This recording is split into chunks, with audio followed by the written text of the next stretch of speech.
जमात चूँकि सारी दुनिया पे फैली हुई है, हर तरफ से पैगाम आते हैं, लेकिन हम पढ़ नहीं पाते। तो बाबा ये ख्वाब मैंने शब बरात की महफिल के दिन सुबह देखा। बाबा मैंने ख्वाब में देखा कि मस्जिद तकवा मौजूद होती हूँ। बाबा मैं आपसे मिलना चाहती हूँ, लेकिन कहा जाता है कि बाबा से मिलने का वक़्त ख़त्म हो गया, लेकिन आपके कमरे का दरवाज़ा खुला था। तो मैं कहती हूँ मुझे बस बाबा को देखने दें।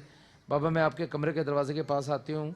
बाबा आपकी नज़र मुझ पर पड़ती है और आप मेरी तरफ देख कर मुस्कुराते हैं और मुझे अंदर आने का कहते हैं।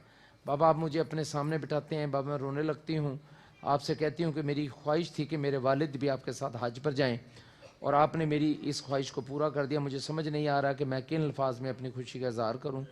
बाबा आप मुझसे कहते हैं कि तू क्यों रो रही है, क्या मैं इखलाक को जानता नहीं हूँ?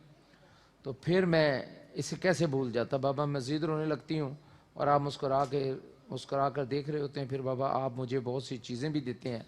ये वो मेरे मासूम बच्चे जो यहीं पे डेवलप हुए, बड़े हुए, और अब अच्छे भले होकर इन्होंने बड़ी इबादतें की हैं। इन पर खुदा का क्यों ना करम बरसे।